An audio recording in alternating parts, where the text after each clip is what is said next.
Managing a hotel wasn't just a job for me, it was my life. I'm Grace, and this hotel was my world until he walked in. He was impossible to miss, a young man in a suit that screamed money, his attention glued to an expensive phone. He checked in with a smile that could knock you off your feet. "Good evening, I'm Ethan," he said, his voice smooth as silk. "I'm here for a couple of nights. Anything interesting happening around here?" I found myself smiling back, a bit caught off guard by his charm. "Well, Ethan, the city's full of surprises." "Depends on what you're looking for," I replied, handing him his key. Our chat was brief, but it sparked something. Maybe it was his curiosity, or the way he seemed genuinely interested when I spoke.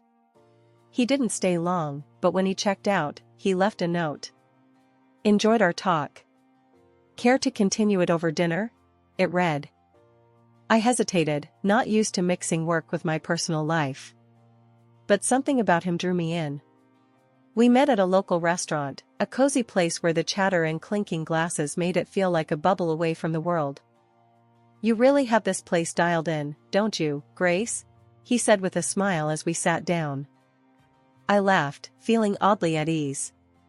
"Guess you could say I've had some practice." Dinner flew by as we talked about everything and nothing. He was an open book, or so it seemed, sharing tales of his travels and investments. When the conversation turned to me, I found myself opening up more than I usually would. I told him about losing my parents, about how it was just Mia and me against the world since I was 21. "That's a heavy load to carry, Grace. You must be incredibly strong," he said, his eyes reflecting a mix of admiration and something else I couldn't quite place. I shrugged, brushing off the compliment. "We all play the hand we're dealt, right? Mia's been my priority. Our parents left us a little something, and I've been careful with it. Made it grow, bit by bit." He nodded, his expression thoughtful. "That's impressive. You've got a good head on your shoulders." As the night wore on, I realized I hadn't laughed this much in a long time. But when I tried to learn more about him, about his family, he'd skillfully changed the subject. "My folks and I don't see eye to eye. Let's just say they have their ideas about life, and I have mine," he said, a shadow crossing his face. I didn't press further. We all have our stories, our scars. As the evening drew to a close, I found myself not wanting it to end. There was something about Ethan, something that made me feel alive in a way I hadn't in years. My life with Ethan felt like a whirlwind, each day a new adventure, every moment spent together filled with laughter and dreams of the future. He had this way of making the ordinary seem extraordinary, turning simple dinners into unforgettable evenings. "Ethan, I still can't believe how fast everything is moving," I said to him one evening as we sat in our favorite little cafe, the one with the dim lights and cozy corners. He reached across the table, taking my hand in his. "Grace, when something feels right, why wait? I've never been surer of anything in my life," he replied, his eyes holding mine with an intensity that sent shivers down my spine. "I know, it's just, everything's happening so fast. It's a lot to take in," I confessed, feeling a whirlpool of emotion swirling inside me. He squeezed my hand gently. "I get it, but trust me, Grace. I'm here for the long haul. I want to build a life with you, a future. And I want to start by making our wedding day the most memorable day of our lives." The way he spoke about our wedding, with such passion and certainty, it was hard not to get caught up in his vision. He painted a picture of a day so lavish and beautiful it took my breath away. "Imagine it, Grace. A ceremony that no one will forget, a celebration of our love. It's going to be perfect," he said, his voice filled with excitement. "And the honeymoon? You mentioned something about the most expensive hotel in the world?" I asked, a mix of curiosity and apprehension in my voice. His smile widened. "Yes, it's all part of the plan. But I need you to trust me, to take this leap with me. Your savings for the wedding, my funds for the honeymoon and our future home. Together, we'll make this a reality." I hesitated, the practical part of me screaming caution. But looking into his eyes, full of love and promise, I found myself nodding. Okay, Ethan. Let's do it. Let's make this wedding a day to remember. As the weeks flew by, the wedding preparations became all-consuming. Ethan was a man of action, taking care of every detail, ensuring that our day would be nothing short of spectacular. And as I watched him, so full of life and determination, I couldn't help but fall even deeper in love. Ethan, you're amazing. The way you're handling everything, I don't know how to thank you, I said to him one evening, as we reviewed the list of guests and the lavish menu he'd planned. He pulled me close, his arms wrapping around me. Grace, seeing you happy is all the thanks I need. This wedding, it's just the beginning. Our life together is going to be even more beautiful. But amidst the whirl of excitement, there were moments when doubt crept in, whispering questions in the quiet of the night. Was I moving too fast? Was I getting swept away by the romance of it all?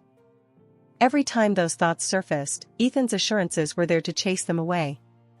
His words, his promises, they were my anchor, holding me steady in the storm of uncertainty.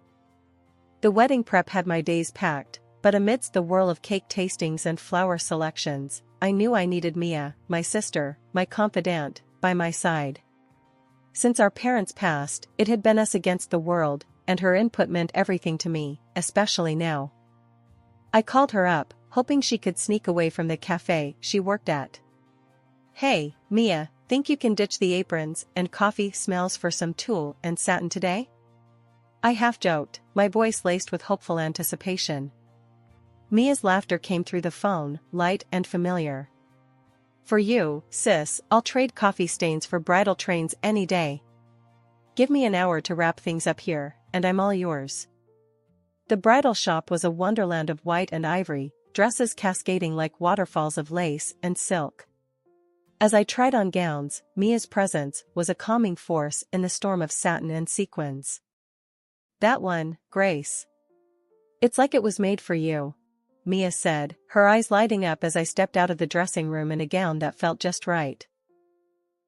I studied my reflection, the dress hugging every curve and cascading to the floor in a sea of soft fabric. You think? I feel. I don't know, like a real bride, I admitted, a smile creeping onto my lips. Mia's grin matched mine, but in a fleeting moment, I caught a shadow pass over her face, quick and troubling. Before I could question it, she was up and pulling a dress off the rack. Mind if I give this one a whirl? Just for kicks, Mia said, holding up a stunning gown that caught the light with every movement. I laughed, the sound a mix of surprise and delight. Planning on eloping, are you? Or is there a mystery man you've been hiding from me? Mia's laugh, usually so carefree, held a note of something I couldn't quite place. Oh, Grace, you know me. Always a bridesmaid, never a bride. But a girl can dream, can't she? She quipped, though her gaze darted away, hiding something. The day rolled on, a blend of laughter and whispers of silk. But Mia's mood seemed to flip like a switch, her usual bubbly demeanor clouded by moments of distraction. Everything okay, Mia? You seem a bit off today. I probed gently, concern threading through my words. She was quick to dismiss it, a wave of her hand erasing my worries. It's nothing, really. Just cafe chaos. You know how it gets, Mia assured me, but her forced smile didn't quite reach her eyes. As we left the bridal shop, the weight of her secrets seemed to hang between us, an unspoken tension that neither of us could quite navigate. I wanted to believe it was just pre-wedding stress, maybe a spat with a troublesome customer, but the nagging in my gut told me it was something more. That night, as I lay in bed, the excitement of finding the perfect dress was overshadowed by the puzzle that was Mia's behavior. She was the one person who had always been an open book to me, yet now, there were pages I couldn't read, words hidden just out of sight. And as the wedding day edged closer, the joy I should have been feeling was tinged with a worry I couldn't shake. Mia and I had faced everything together, but now, it felt like there was a growing gap, one filled with secrets and unasked questions. Little did I know, the answers to those questions were about to turn my world on its head. It was a day like any other, or so I thought, until Ethan left his phone buzzing and forgotten on the kitchen counter. As I went about tidying up the apartment, the constant notifications from his phone nagged at me, a persistent reminder of something amiss. The lack of a password was a surprise, but it was nothing compared to the shock that awaited me inside. The messages between Ethan and Mia were like a punch to the gut, each word a betrayal that tore through my heart. They weren't just having an affair, they were planning to push me aside like I was nothing, like all the years of sisterhood with Mia meant less than the dirt under their shoes. I read and reread Mia's message, confessing her pregnancy with Ethan's child. The words blurred as tears clouded my vision. Can't believe we pulled this off. She's such a fool, falling for every lie.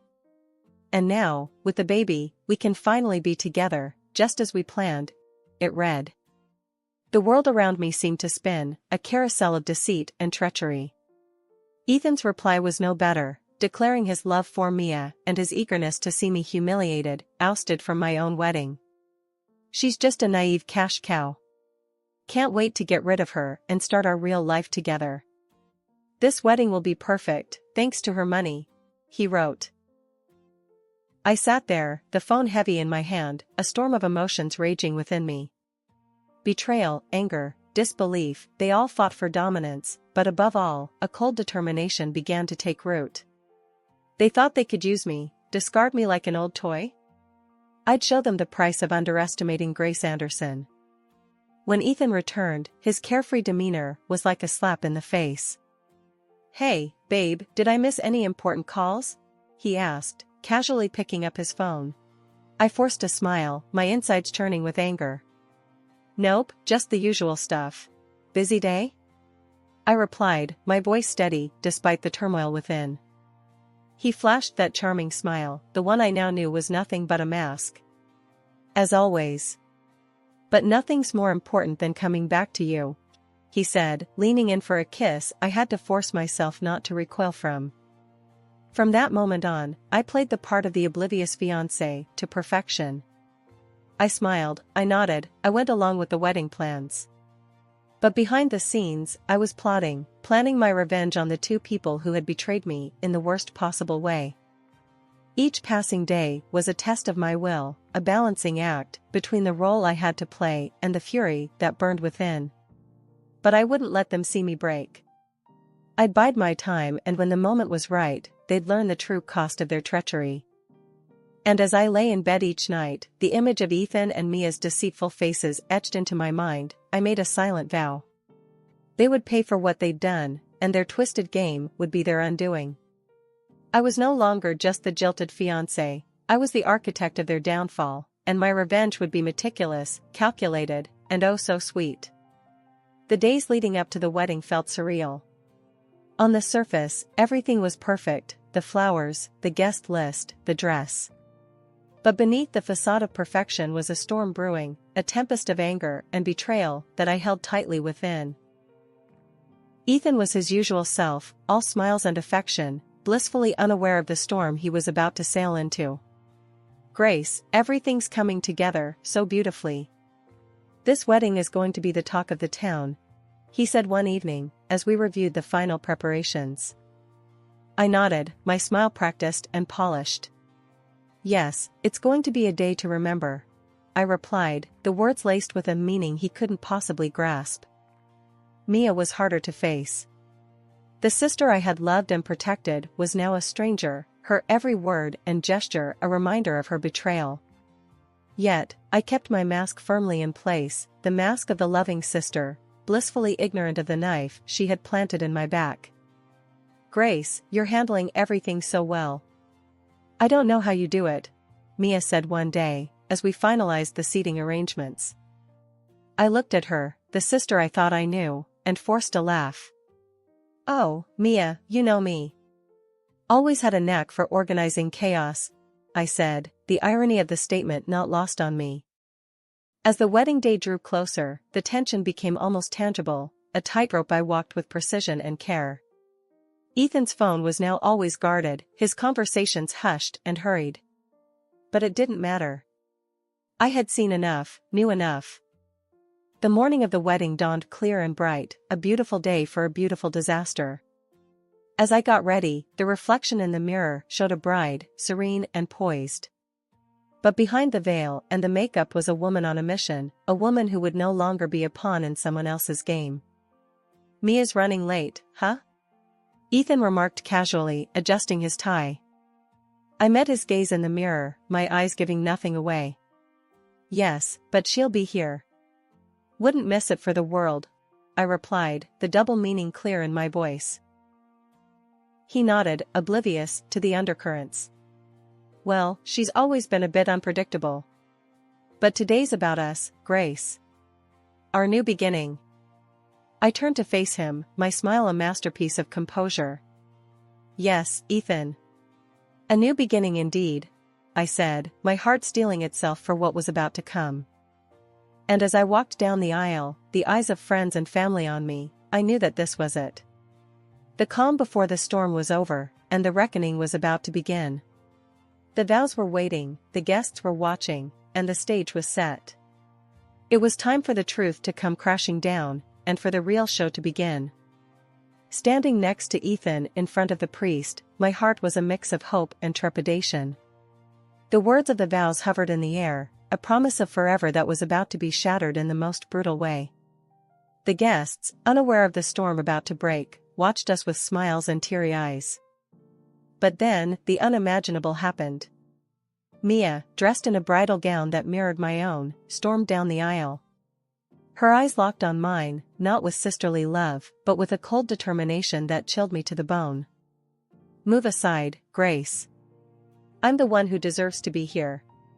Ethan loves me, and this child I'm carrying is his," Mia declared, her voice cutting through the stunned silence. The room erupted into whispers and gasps, the guests turning to each other in confusion and disbelief. Ethan, rather than showing any sign of shock or remorse, let out a hearty laugh, his true colors shining through the polished facade.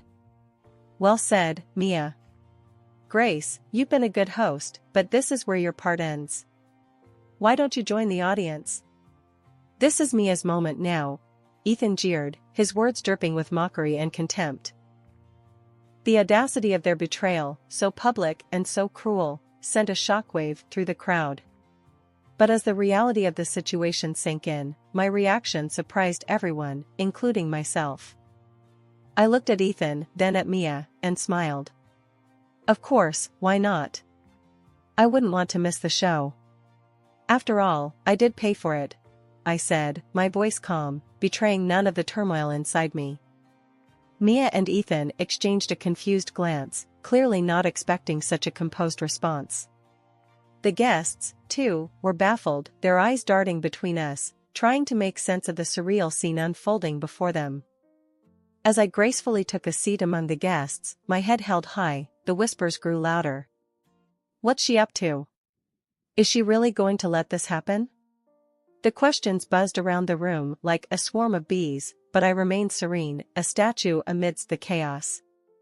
Ethan and Mia, now standing together at the altar, looked unnerved.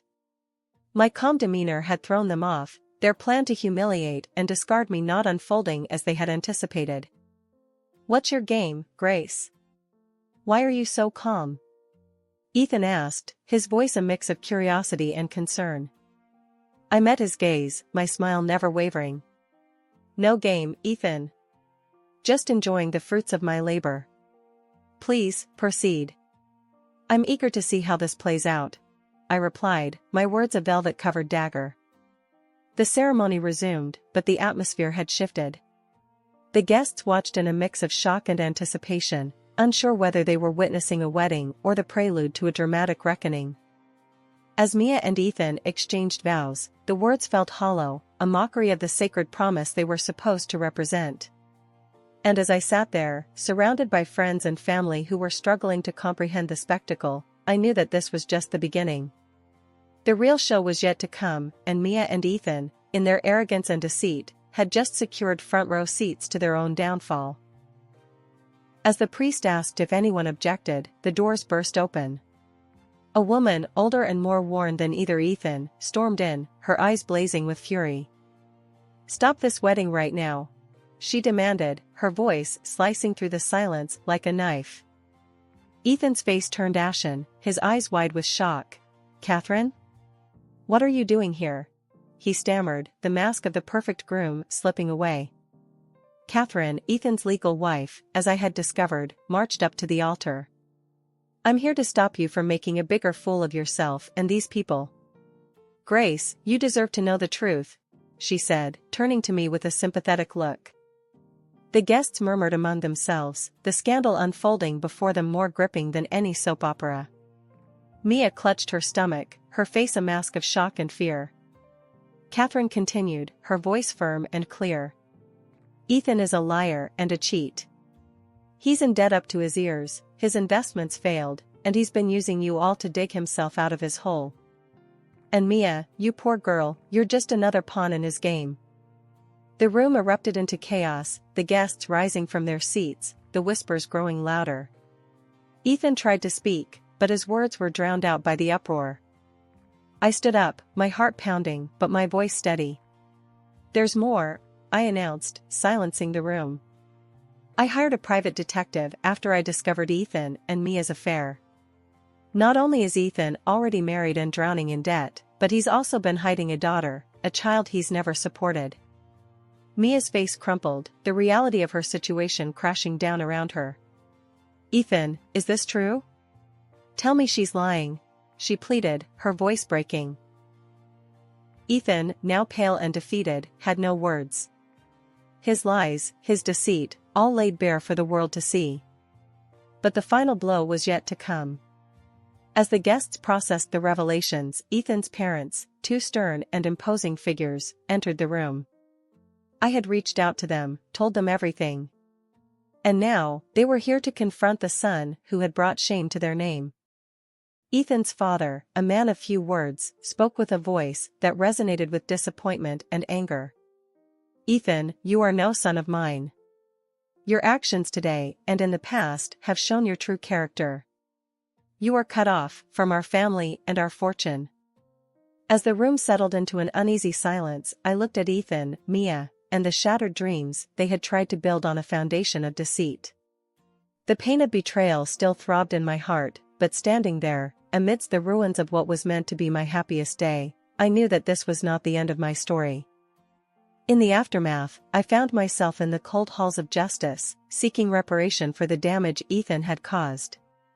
The courtroom felt like another world, a place where the pain and humiliation I had endured were translated into legal jargon and paperwork. Ethan, you've not only broken a promise, but you've also shattered trust and exploited generosity. You owe me more than just an apology. You owe me compensation for turning my life upside down, I stated firmly, my voice echoing in the quiet courtroom. The judge's gavel sounded like thunder in the tense silence. The court finds in favor of the plaintiff. The defendant is hereby ordered to pay $50,000 in damages for the distress and financial loss caused, he declared, his words a balm to my wounded spirit. As I walked out of the courtroom, the burden of the past months felt lighter. Justice had been served, but the road to healing was just beginning. Ethan's troubles didn't end with me.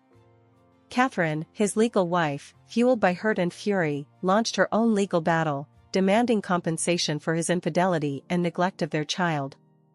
The once suave and confident man was now entangled in a web of his own making, his lies and deceit finally catching up to him. Mia, my sister, the person I had trusted and loved more than anyone, found herself alone and abandoned. Ethan had fled the city, leaving her to face the consequences of their actions. She was pregnant and scared, a far cry from the carefree and happy girl she once was. Grace, I know I don't have the right to ask for your forgiveness.